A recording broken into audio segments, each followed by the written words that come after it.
इन नवयुवकों का जज्बा और हिम्मत देखिए, जो इनके अंदर प्रोत्साहन था। ये अभी भी यहाँ पे बैठे हुए हैं, लेकिन थोड़ा चेहरे पे मायूसी तो है इनके कि हमें जो जन्माष्टमी का महोत्सव मनाना था बड़े धूमधाम से, वो हम मना नहीं पा रहे हैं। तो ये देखिए सारे उदास बैठे हुए हैं। शिवम तो बिल्कुल उदासी छा रखी है। शिवम तेरी मेहनत, कोई बात नहीं शिवम, वो देखिए बिल्कुल उदास हो रखा शिवम। तो ये देख सकते हैं आज मेरे पास है सारी राणा ठाकुर फैमिली, यानी जो आपको मेरे ब्लॉग में हमेशा देखने को मिलते थे, लेकिन आजकल ये सारे बिजी थे अपनी स्कूल की पढ़ाई के लिए, तो इसलिए काफ़ी दिनों से ये मेरे ब्लॉग में नहीं दिखाई दिए। तो मैं आपको इन सभी का परिचय कराता हूँ, किसका नाम क्या है और कौन कौन सी क्लास में पढ़ते हैं ये सारे। तो इससे पहले हम करते हैं आज ब्लॉग की शुरुआत। हेलो नमस्कार प्रणाम पैराग, स्वागत है आपका मस्त पहाड़ी राणा ठाकुर यूट्यूब चैनल में।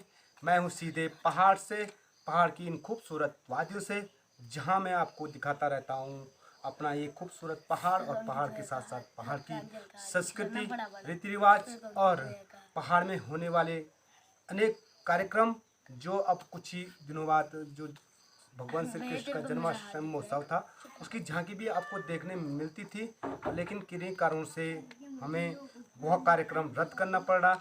आखिर क्यों वो रद्द करना पड़ा, ये मैं आपको आगे अपने ब्लॉग के माध्यम से बताऊंगा। तो सबसे पहले मैं आपको ये जो छोटे बच्चे हैं जो मेरे ब्लॉग में अक्सर दिखाई देते हैं, तो ये भी आए थे भगवान श्री कृष्ण की जो जन्माष्टमी यानी जो महोत्सव हमारे गांव में हर साल मनाया जाता था, तो उसका लुत्फ उठाने के लिए भगवान श्री कृष्ण की जन्माष्टमी में महोत्सव में शामिल होने के लिए, परंतु बड़े खेद के साथ कहना पड़ रहा है कि इस साल हम जन्माष्टमी नहीं मना पाएंगे। काफ़ी अक्सर हमारे साथ 2-3 सालों से यही दुखद घटना होती जा रही है। जैसे हम जन्माष्टमी की तैयारी कर रहे हैं, वैसे कुछ ना कुछ हमारे गांव में कुछ ना कुछ दुखद घटना, हमको जो दुखद समाचार है वो मिल रहा है। जैसे हम तैयारी, तो कल हमारे साथ यही हुआ है। हमने जन्माष्टमी की संपूर्ण तैयारी करने के बाद हमें एक बहुत दुखद घटना, दुखद समाचार मिला है, जिसकी वजह से हमें जन्माष्टमी का प्रोग्राम रोकना पड़ा। और क्यों रोकना पड़ा वो तो मैं आपको आगे बताता हूँ। तो सबसे पहले मैं इनका परिचय करा देता हूँ।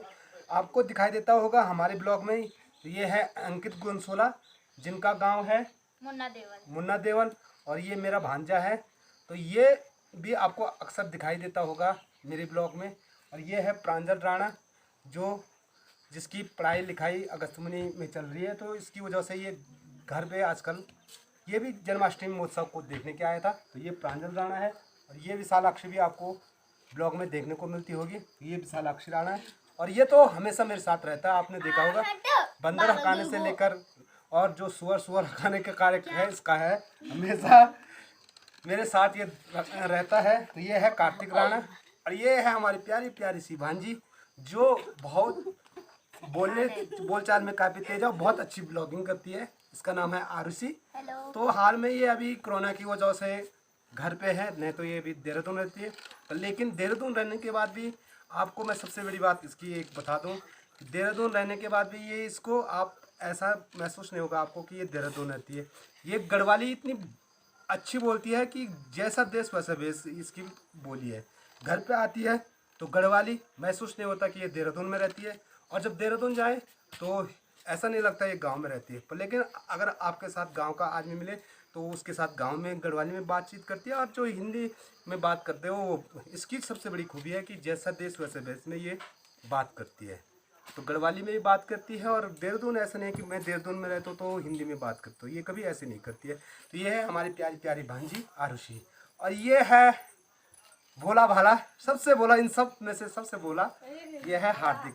तो हार्दिक राणा है, बड़ा मानी क्या बोलते हैं जिसको, बिल्कुल शांत, तो सबसे शांत है ये, और सबसे उतड़ी का पुतड़ी हमारा ये है। कौन होता है? तो ये थी आज हमारे जो यूट्यूब फैमिली में जो हमारे साथ जो कैंडिडेट आपने ज़्यादातर देखे होंगे। तो आज मैंने आप सभी का इनसे परिचय कराया कि कौन कौन से किसका नाम क्या है। तो कल का ब्लॉग आपने देखा होगा कि हमने भगवान श्री जाग देवता के प्रांगण के मंदिर के चारों तरफ सफाई की, उसको सफेदी किया, और जो हमारा जाग देवता का पूरा फील्ड है उसमें भी पूरा सफाई अभियान किया, गांव-गांव में सफाई का अभियान किया। और जैसे शाम हुई वैसे हमें एक बहुत दुखद घटना मिली। तो अभी किसी बच्चों को पता नहीं है, ये मैंने अभी बताया नहीं, जो हमारे नवयुवक हैं उनको मैंने अभी बताया नहीं, तो सोचा आप तक शेयर कर लूँ कि कल के ब्लॉग में मैंने आपको बताया था हमारे गांव में जन्माष्टमी का महोत्सव मनाया जा रहा है। पर लेकिन अब मैं जाग देवता के प्रांगण में जाकर आपको उन बच्चों से भी मिलाऊंगा जो नवयुवक हैं, जिन्होंने जन्माष्टमी महोत्सव का ये भव्य आयोजन करना चाहा था, अपना सहयोग निभा रहे थे वो नवयुवक। तो यह सूचना सुनकर उनके चेहरे पे भी काफ़ी उदासी छा जाएगी, क्योंकि रात दिन से वो मेहनत कर रहे थे। तो अब मैं आगे आपको ले चलता हूँ भगवान जाग देवता के प्रांगण में और मिलाता हूँ अपने उन नवयुवकों से। जो मौसम भी आज बेकार हो रखा है, बारिश आ रही है और हमारी अधूरी जो सफाई थी वो अधूरी रह गई। कल हमने इन दीवारों पे और भगवान जाग देवता के मंदिर पे सफेदी की थी, लेकिन हाँ ताऊ जी, तो ताऊ जी कुछ बता रहे हैं, ताऊ जी कुछ बोल रहे हैं। ऐसा क्यों बोल रहा है अभी? क्या उसमें अभी क्यों बोल रहा अधूरा रह गया, ऐसा क्यों बोल रहा है? अधूरा नहीं रहे काम, बारिश आ गई अधूरा रह गए काम। बोले मौसम। हाँ तो अधूरा तक सुन सही। हाँ ये घास गड़ोड़िया नहीं पुनः। ठीक है। ये पूरे ये चटाई पे बैठने। हाँ अच्छा किनारा पुनः। ठीक है। हैं? हाँ हाँ कब आता? अभी बरखा होनी, बरखा बात है बोलो। तो ताऊ जी बता रहे काम को, क्योंकि हमारा जो ये फील्ड था इसके चारों तरफ देख सकते हैं सफेदी रह गई बाकी है, और जो थोड़ा हल्का फुल्का जो सफाई का अभियान था वो भी बाकी रह गए। ये जो देख सकते हैं ये बैठने का जो था, तो यहाँ भी हमने सफेदी करनी थी, पर लेकिन ये सारा काम अधूरा रह चुका है। ये देखिए चारों फील्ड पूरा। तो नहीं, थोड़ी देर बाद अब बारिश बंद हो जाएगी तो उसके बाद कार्य शुरू हो जाएगा हमारा। हाँ हाँ हाँ हाँ हाँ ठीक है। ताऊ जी बता रहे हैं कि कैसे कैसे कार्यक्रम होना था। ये देखिए मौसम भी आप चारों तरफ देख सकते हैं, पूरा कोहरा छा रखा है।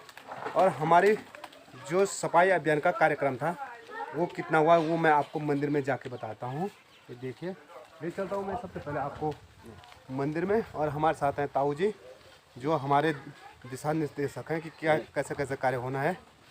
तो ऐसा है ना? हाँ जी। हरे कृष्ण हाँ हरे कृष्ण। हाँ एक दूरी पे हरे राम बड़े अक्षर में। अच्छा और साफ। अच्छा हरे कृष्ण हरे राम हरे राम। अच्छा ऐसे जी। और यहाँ पर जो पेड़ का वो झांकी वो बनाओगे ना तुम, हाँ हाँ तो वो दब जाएगा। हाँ हाँ लेकिन उसको दबाना भी नहीं है। और पर्वती यहीं पर पड़ना है। हाँ हाँ। और रंग कौन सा? रंग देखेंगे, रंग कौन नहीं ना, वही कर उसी से लिखो। वो इससे दूसरा रंग है ना, उसी से लिखो। गेरू तो नहीं मिल रहा है। गेरू नहीं मिल रहा। और नीला रंग लगाना कल इस जो पहाड़ बनाओगे ना इससे हाँ हाँ नीला रंग। हाँ। तो ताऊ जी ने बता दिया आपने कैसे कैसे क्या करना। और ले चलता हूँ मैं सब यहाँ जाग देवता के इस प्रांगण में कि कल हमने कैसा सफाई अभियान किया था और कैसे यहाँ भगवान जाग देवता के मंदिर पे रंग किया था। ये देखिए ये सामने पे जाग देवता के मंदिर के ठीक सामने पे एक फूल का पेड़ है काफ़ी बड़ा। तो ये फूल हमने इसलिए लगाया कि ये जो फूल जाएगा वहाँ से वहाँ तक चले जाएगा और मंदिर के ऊपर से पूरे फूल ही फूल हो जाए। तो ये है हमारा मंदिर। और सामने पे गणेश महाराज की जो प्रतिमा है उस पर भी हमारे नवयुवकों ने कल रंग लगाया था और बहुत सुंदर दिखाई दे रहा था मंदिर। लेकिन न जाने क्यों हमारे साथ ऐसी अनहोनी घटना होती है कि जब हमारे नवयुवक के अंदर उत्साह और जुनून होता है और वो बिसरती हुई और भूली हुई संस्कृति को पुनः उजागर करना चाहते हैं, लेकिन ना जाने किसकी नज़र लग जाती है और सारा जो हमारा जन्मोत्सव का कार्यक्रम था, जो भगवान श्री कृष्ण के जन्मोत्सव की जो झांकियाँ होती है जो हम इस प्रांगण में दिखाते हैं, वो अधूरी रह गई। तो वो अधूरी इसलिए रह गई दोस्तों कि कुछ दिक्कत हो गई, गांव में किसी व्यक्ति की डेथ हो गई, तो उसकी वजह से हमें फिर ये कार्यक्रम यहीं पे रोकना पड़ रहा है। क्योंकि ये घटना आज से नहीं, लगातार 4 सालों से हमारे साथ ये घटना हो रही है, जिससे हमारे जो नवयुवक हैं उनके चेहरे पे उदासी छा रखी है। के सामने पे नवयुवक बताऊंगा मैं आपको। तो सबके चेहरे पे उदासी छा रखी है और कल इनके अंदर इतना ज़्यादा जुनून था, जिस जुनून में आपको यकीन हो इन्होंने मात्र 2-3 घंटे में ये पूरा सफ़ेदी और जो स्वच्छता अभियान था वो किया था। और यहाँ अंदर देख सकते हैं इनकी तैयारी, यहाँ उन्होंने तैयारी करने के लिए अपने लिए ये दरिया भी ला गए थे, क्योंकि जो हमारे कार्यक्रम होगा ये देखिए बैठने के लिए इन्होंने अपने लिए यहाँ व्यवस्था भी कर रखी थी, ये दरिया ला रखी थी यहाँ। तो यहाँ चलना था हमारा प्रोग्राम की जन्माष्टमी में जो झांकियाँ निकालनी थी, जो लीला दिखानी थी, तो यहाँ पे हमारी तैयारी होनी थी और यहाँ पर जो रिहर्सल होता है वो रिहर्सल होना था। लेकिन आज सारे लड़के लोग उदास हो रखे हैं, ये देखिए उनके चेहरे पे कल जो खुशी थी वो खुशी नहीं दिखाई दे रही। आज सबके चेहरे मुरझाते हुए नज़र आ रहे हैं। और आप यहाँ देख सकते हैं पहाड़ों का जो मौसम है, चारों तरफ पहाड़ों का मौसम देखिए, पूरा बादल यानी कोहरा छा रखा है। और क्योंकि आज सुबह से यहाँ हल्की फुल्की बारिश भी आ रही है, तो बारिश की वजह से लोग घर पे दुबके हुए हैं। और जो भगवान श्री कृष्ण का जन्मोत्सव था, जो उत्साह था, जो जुनून था, उस पे हमारे सारे नवयुवकों के मेहनत में पानी फिर गया। लेकिन बात ये रही कि चलो भगवान जो जाग देवता का मंदिर था उसका सौंदर्यकरण यानी सफ़ेदी जो थी वो पूर्ण रूप से सफ़ेदी हो चुकी है। और अभी हमें जन्माष्टमी नहीं मनाएंगे पर लेकिन जो ये पार्क है इसके चारों तरफ हम अभी सफ़ेदी करेंगे, क्योंकि स्वच्छ और सुंदर हम अपने जाग देवता के इस प्रांगण को हमेशा बनाए रखते हैं और अब भी बनाए रखेंगे।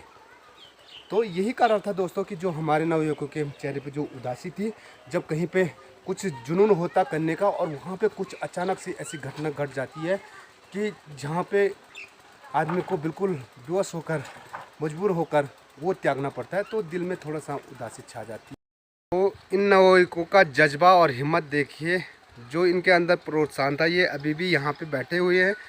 तो मौसम कब साफ होगा उनकी तैयारी में है, क्योंकि इन्होंने अभी जो मैंने आपको बताया था जहाँ जहाँ ये सफ़ेदी करना रह गया था वहाँ पे उन्होंने सफ़ेदी करनी थी।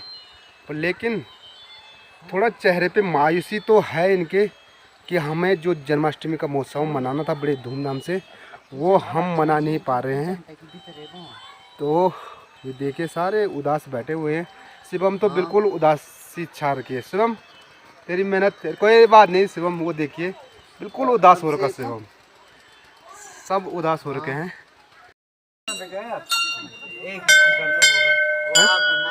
क्या कीर्तन तो हो जाएगा, कीर्तन करेंगे कोई दिक्कत नहीं। हाँ माइक और स्पीकर, बस स्पीकर तो मैं ले दूंगा, माइक कीर्तन होने में क्या है, कीर्तन में कोई दिक्कत नहीं है। कीर्तन में कोई दिक्कत नहीं, झांकी नहीं निकालेंगे, मेला नहीं मनाएंगे, कोई दिक्कत नहीं ना, मेला तो नहीं मनाएंगे।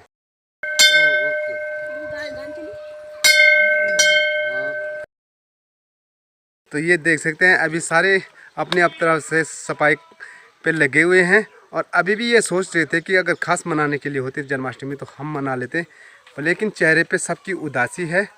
और गांव की जो परंपरा होती है, एक रीति रिवाज होती है, तो उस रीति रिवाज को भी निभाना बहुत ज़रूरी है।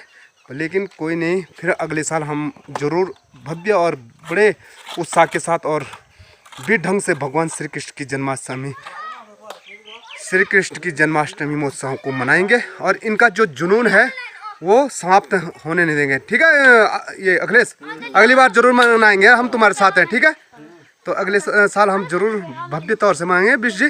ठीक है, तो कोई दिक्कत नहीं है यार, उदास होने की कोई ज़रूरत नहीं है। गेट था थोड़ा सा हल्का टूट चुका था, ये देख सकते हैं आप। तो इसकी भी थोड़ी सी रिपेयरिंग की जा रही है, ये देखिए इसकी रिपेयरिंग की तैयारी की जा रही। और जो हमारे ताऊ जी हैं सरकार जी, उनके द्वारा ये रिपेयरिंग का कार्य पुनः किया जा रहा है। क्योंकि देख सकते हैं आप पूरा गेट पे जो दीवार पड़ी हुई थी वो देखिए, तो यहाँ भी ये गेट पूरा टूटने की कगार पे था। तो अब आज इसकी रिपेयरिंग हो जाएगी और उसके बाद उस पर प्लास्टर होकर पुनः इस पर सफेदी का कार्यक्रम शुरू हो जाएगा।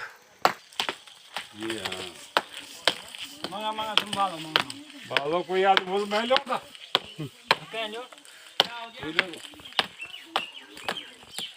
युवक थे जिनके द्वारा ये जन्माष्टमी का महोत्सव बड़े हर्षो उल्लास के साथ मनाया जाना था। तो इन्होंने समस्त गांव के जो बुजुर्ग व्यक्ति हैं उनसे राय ली, उनसे राय मशवरा करने के बाद यही उनका यह निर्णय निकला कि गांव की कुछ परंपराएं होती, कुछ रीति रिवाज होती है कि जो मानना भी पड़ता है। तो इसीलिए अब बुजुर्गों के द्वारा यह तय हुआ कि इस साल जन्माष्टमी का जो महोत्सव होगा वो नहीं हो पाएगा। तो नवयुवकों ने भी इसमें हामी भर ली कि अब इस साल वो जन्माष्टमी नहीं मना पाएंगे, तो अगले साल वो ज़रूर इससे भी अच्छे ढंग से जन्माष्टमी का जो त्यौहार होगा, जो भव्य और आकर्षक होगा, वो अगले साल हम बड़े उत्साह के साथ मनाएंगे। तो इनकी जो मंदिर के प्रांगण को और पूरे जो ये फील्ड है उसको स्वच्छ रखेंगे। तो कैसा लगा आज का हमारा यह ब्लॉग कमेंट्स में ज़रूर बताइए, और वीडियो अच्छी लगी तो वीडियो को लाइक और दोस्तों के साथ ज़रूर शेयर कीजिएगा। नोटिफिकेशन की ऑल वाली घंटी को ज़रूर दबाएं। वीडियो को यहीं पे समाप्त करते हैं, फिर मिलते हैं अगले एक अच्छे ब्लॉग के साथ। जय उत्तराखंड, जय देवभूमि, जय केदार।